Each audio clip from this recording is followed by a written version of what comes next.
Hello students, कैसे हैं आप सभी। आई होप कि आप लोग बहुत अच्छे हैं। तो मैं गजेंद्र शर्मा एक बार फिर से आप सभी का स्वागत करता हूं सीयूटी अड्डा 24/7 के ऊपर।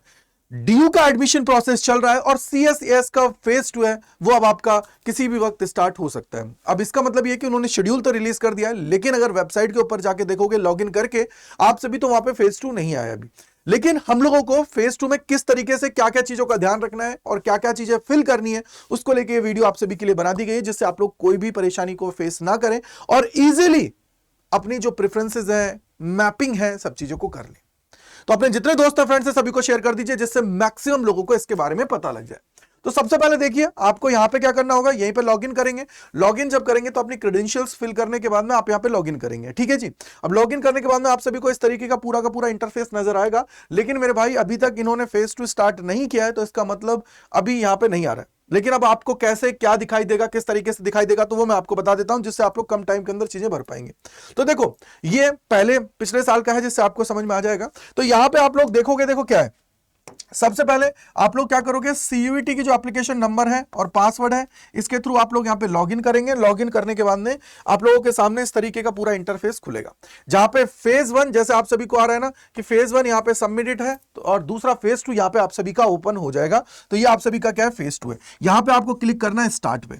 अगर आपको कोई एकेडमिक डिटेल्स है उनको अपडेट करनी है, तो ये सेक्शन आपके पास रहेगा। दूसरी चीज, करेक्शन विंडो के लिए भी आप सभी का फॉर्म है, वो भी आप सभी के सामने रहेगा। यानी कि सर, हमें फेज 2 स्टार्ट करना है, और फेज 2 में आप लोग क्या करोगे, यहां पे आपको मैपिंग करनी है। सब्जेक्ट मैपिंग होती है। सब्जेक्ट मैपिंग का मतलब है कि जो क्लास 12th के अंदर आप लोगों ने सब्जेक्ट पढ़े हैं और सीयूईटी के अंदर जो आपने पेपर्स दिए हैं, वो सेम होने चाहिए अकॉर्डिंग टू दिल्ली यूनिवर्सिटी का जो सबसे बड़ा क्राइटेरिया है उसके। इसके बाद में आप लोगों को प्रेफरेंसेस भरना है। जैसे यहां पे आप क्लिक करोगे, तो क्लिक करने के बाद में देखो, जैसे आपका फॉर्म नंबर है, आपका रोल नंबर है, स्टेटस कब आपने पास किए, पूरे मार्क्स आप सभी के सामने आ जाएंगे कि भाई ये आपने मार्क्स उसमें भरे थे। किसमें भरे थे, अभी फेज 1 के अंदर आपने ये मार्क्स भरे थे, तो ये आप सभी के सामने। इसके बाद में जो सबसे इंपॉर्टेंट होता है, वो होता है ये रहा, जिसको आप लोग बोलते हो मैपिंग। क्या बोलते हैं बेटा जी, इसको बोलते हैं मैपिंग। मैपिंग में अगर हम लोग बोलते हैं, तो देखो यहां पे अपडेट करने का ऑप्शन है। क्यों? क्योंकि ये ऑलरेडी सेव था। अब अपडेट करने का मतलब क्या है कि इस पे जैसे ही आप लोग क्लिक करोगे, तो आप अगेन इसको वो कर सकते हो। जैसे आप देखो यहां पे सीयूटी की बात करोगे, तो सीयूटी टेस्ट पेपर में आपने मान लीजिए यहां पे इंग्लिश दिया, तो इसके सामने इंग्लिश ही होना चाहिए। अब जैसे जनरली क्लास 12th में आप लोग क्या पढ़ते हो, इंग्लिश कोर पढ़ते हो, ठीक है जी। इंग्लिश कोर पढ़ते हो, तो इंग्लिश के सामने आप सभी को इंग्लिश को ही रखना है, याद रख लीजिएगा, ठीक है। जैसे इस बच्चे ने यहाँ पे ज्योग्राफी पढ़ा, दूसरा पेपर ज्योग्राफी दिया है, तो ज्योग्राफी रखेगा।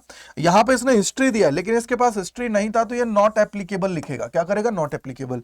यहाँ पे पॉलिटी था, तो पॉलिटी आ गया। साथ ही साथ जनरल एप्टीट्यूड टेस्ट है, तो इसका तो बाय डिफॉल्ट आप सभी का नॉट एप्लीकेबल ही आता है, क्योंकि ये क्लास 12th में नहीं होता है।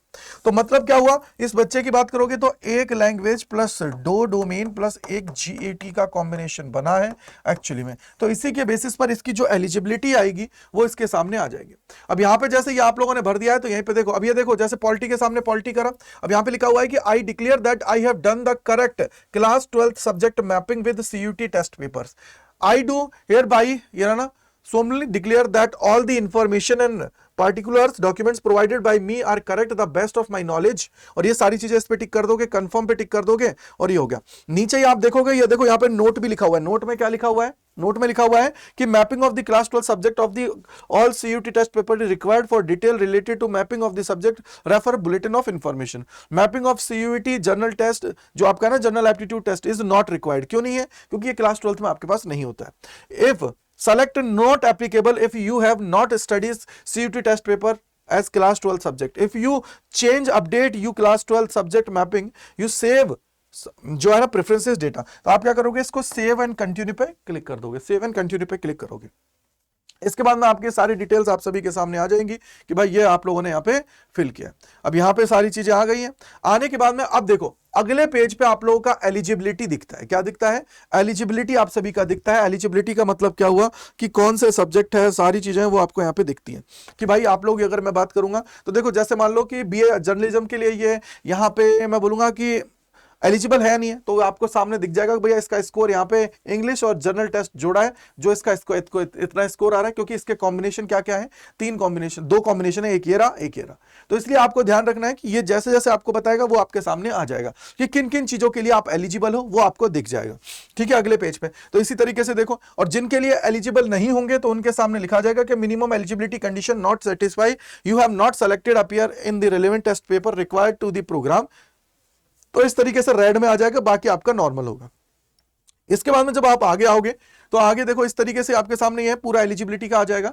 एलिजिबिलिटी आने के बाद में आप लोग क्या करोगे, अगले पेज पे जाओगे। अब यहां पे आप लोगों का आता है भैया प्रेफरेंसेस सेलेक्ट करने का। अब जैसे इस बच्चे का यहां पे कितनी आ रही है, 505 टोटल प्रेफरेंसेस हैं जिनके लिए एलिजिबल है। क्यों? क्योंकि सर इसका कॉम्बिनेशन क्या बन रहा है, एक लैंग्वेज, 2 डोमेन और एक जीएटी। इसलिए सिर्फ और सिर्फ ये इन्हीं के लिए एलिजिबल है। क्यों? क्योंकि या तो एक लैंग्वेज एक जीएटी वाले से बन सकता है, या एक लैंग्वेज एक जीएटी और एक डोमेन से बन सकता है। ठीक है, इसके अलावा और ये एलिजिबल ही नहीं है किसके लिए, 1 लैंग्वेज और 3 डोमेन जो ऑनर्स कोर्सेज है उनके लिए नहीं है। तो इस केस का मतलब क्या हुआ कि सर कहीं ना कहीं इसके जो स्कोप है वो कम हो गए। अब आपको क्या करना है, देखो यहां पर आप लोगों का क्या है, सेलेक्ट प्रेफरेंसेस कुछ नहीं है। अब आप यहां पर देखोगे कि सर या तो आप ऐसे सेलेक्ट कर सकते हो प्रोग्राम्स को, या फिर क्या है, इसी के ऊपर आपको सर्च का ऑप्शन आता है। मान लीजिए आपने वहां पे हंसराज सर्च करा तो हंसराज कॉलेज में जितने कोर्सेज हैं वो आ गया। वहीं पे आपने हिंदू सर्च किया तो हिंदू के अंदर जितने कोर्सेज हैं वो आप सभी के सामने आ गए। इसी तरीके से आप चाहो तो कोर्स वाइज भी सिलेक्ट कर सकते हो। जैसे बीकॉम ऑनर्स आपने डाल दिया तो बीकॉम ऑनर्स से रिलेटेड जितने भी कॉलेजेस के अंदर हैं तो वो आपको वहां पे दिख जाएगा। तो उसके बाद में आप लोग क्या करोगे, देखो यहां पे 3 ऑप्शन आते हैं, add to top, add to bottom and add preference number. मतलब अगर आप चाहते हो कि भैया मैं यहाँ पे जो डीसीएसी है इसको पहले नंबर पर रखना चाहता हूं तो यहाँ पे क्या करोगे, add to top, add to bottom यानी नीचे होगा। और अगर आपको लगता है कि नहीं सर मैं स्पेसिफिक नंबर पर रखना चाहता हूं तो उसके अकॉर्डिंग आप यहां पे क्या करोगे, ऐड टू प्रेफरेंस नंबर। तो उसके अकॉर्डिंग आप यहां पे ही करते जाओगे, और जैसे ही यहां से सेलेक्ट करोगे ये इधर की तरफ आ जाएगा और इधर की तरफ आता जाएगा, और आप क्या करते जाओगे बेटा, सेव करते जाओगे। या फिर एक बार में भर लेना पूरे और भर के फिर सेव कर देना। उसके पीछे का रीजन ये, कई बार ये होता है ना कि मान लीजिए मेरे से गड़बड़ हो गई और मैं उसको सेव करना भूल गया, तो वो चीज नहीं होगी, इजीली आपका काम आसान हो जाएगा। अब यहां पे कैसे भरना है, अभी लाइव आपका पोर्टल आएगा उसी टाइम पे मैं आपको बता दूंगा, लेकिन मैंने इसलिए बता दिया क्योंकि हो सकता है कि बहुत सारे बच्चे रिकॉर्डेड फॉर्म में देखते हो तो इस वजह से उनको प्रॉब्लम ना हो, वो इजीली इसको भर ले। आई होप आपको समझ में आ गया होगा।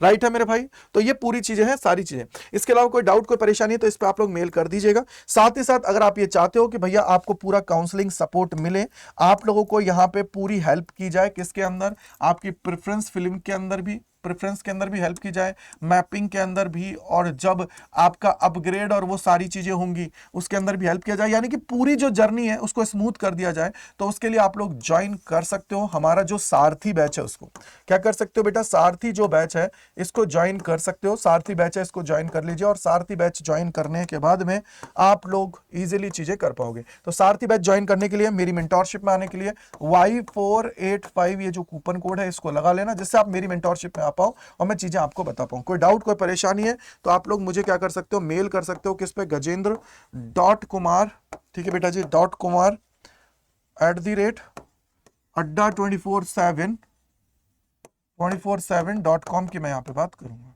तो इसके अंदर आप लोग करोगे, इस पर मेल कर दोगे, ये रही मेल। अब कैसे ज्वाइन करना है वो भी मैं बता देता हूं। तो सबसे पहले आप लोग यहाँ पे आएंगे, अड्डा 24/7 पे जाना है, पहले लिंक पे क्लिक करना है, देन आप लोगों को ऑल कोर्सेज पे जाना है। इसके बाद में यूजी एंड पीजी के ऊपर जाना है। यहाँ पे देखो सीयूटी काउंसलिंग पे क्लिक करोगे। सीयूटी काउंसलिंग पे क्लिक करने के बाद में आपके पास एक प्राइम बैच है, दूसरा सारथी है। तो इनमें यह है कि प्राइम के अंदर आपके पास सपोर्ट रहता है, नॉर्मल में यह है कि आपको प्रेफरेंसेस मिल जाएंगी, जो नॉर्मल क्लासेस चलती हैं वो सारी चीजों का एक्सेस आपको मिल जाएगा। मतलब प्रॉपर आपके लिए लाइव क्लासेस जैसे होते हैं ना, पढ़ाते हैं वैसी क्लासेस चलती हैं दोनों के अंदर। लेकिन यहाँ पे आपके पास सपोर्ट ये होता है कि आपको आपके मतलब जो भी डाउट्स होते हैं उनको ज्यादा चीजें क्रिएटर की जाती हैं। तो इसके अंदर जुड़ सकते हो, इसको आगे जोड़ना है तो इसमें जुड़ सकते हो, उसमें जुड़ना है तो उसमें जुड़ सकते हो। बाय नाउ पे जाना है, एंटर करना है कूपन कोड, जो आप सभी का क्या है, Y485 की मैं बात करूंगा। तो Y485 जैसे ही आप सभी लगाएंगे तो ये आप सभी को 1643 रुपए में मिल जाएगा, 1643 रुपए में मिल जाएगा। लेकिन ये बोलूंगा कि सबसे बेस्ट है जिसमें आपको पूरी सहायता मिलेगी एंड तक, टिल दी एंड, लास्ट तक। ठीक है, तो Y485 कूपन कोड लगा के एनरोल कर लीजिए। बाकी मिलते हैं जैसे ही पोर्टल आप सभी का ऑन होता है। So thank you, bye bye to all, God bless you, जय हिंद, जय भारत। इसके अलावा कोई डाउट रहता है तो कमेंट सेक्शन के अंदर लिख दीजिएगा। Bye bye to all.